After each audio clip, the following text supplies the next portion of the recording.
Dans l'évangile de Jésus-Christ selon saint Marc. En ce temps-là, les scribes qui étaient descendus de Jérusalem disaient « Ce Jésus est possédé par un Belzéboul, c'est par le chef des démons qu'il expulse les démons. » Les appelant près de lui, Jésus leur dit en parabole « Comment Satan peut-il expulser Satan ? Si un royaume est divisé contre lui-même, ce royaume ne peut pas tenir. Si les gens d'une même maison se divisent entre eux, ces gens ne pourront pas tenir.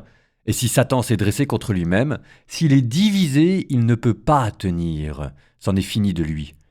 Mais personne ne peut entrer dans la maison d'un homme fort et piller ses biens s'il ne l'a d'abord ligoté, alors seulement il pillera sa maison. Amen, je vous le dis, tout sera pardonné aux enfants des hommes, leurs péchés et les blasphèmes qu'ils auront proférés, mais si quelqu'un blasphème contre l'Esprit Saint, il n'aura jamais de pardon, il est coupable d'un péché pour toujours.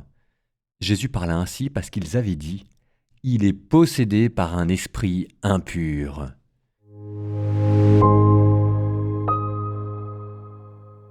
Alors ça, c'est quand même une phrase qui m'a scotché.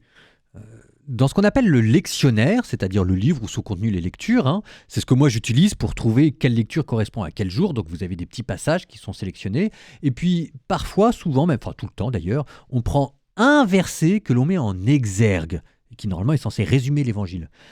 Alors je ne vous les lis pas parce qu'on ne peut pas tout lire, etc. Mais aujourd'hui, cet exergue, c'est Marc 3, 22. Et c'est marqué « C'en est fini de Satan ». C'en est fini de Satan, point à la ligne. Je dis, c'est quoi ça? Je me souviens jamais d'avoir lu ça dans l'évangile selon saint Marc. Donc je suis allé regarder. Et alors si c'est marqué, techniquement parlant, c'est marqué, si Satan s'est dressé contre lui-même, s'il est divisé, il ne peut pas tenir, c'en est fini de lui. Sous-entendu, dans l'évangile, c'est marqué au conditionnel. Si Satan s'est dressé contre lui-même, c'en est fini de lui. Et voilà que tout d'un coup, on enlève la condition et on lui met juste le résultat. C'en est fini de Satan. Et là, vous voyez le basculement, comment ce qui était un enseignement de démonologie opéré par Jésus, on passe à un cri de victoire. Eh bien, c'est exactement l'enjeu d'aujourd'hui. C'est que le traité de démonologie dont Jésus vous parle dans l'Évangile, vous, en l'intégrant, ça devienne un cri de victoire. Donc maintenant, relisez-moi l'Évangile et débrouillez-vous, je ne vais pas savoir comment. Sachez-le, je vous le dis, c'en est fini de Satan.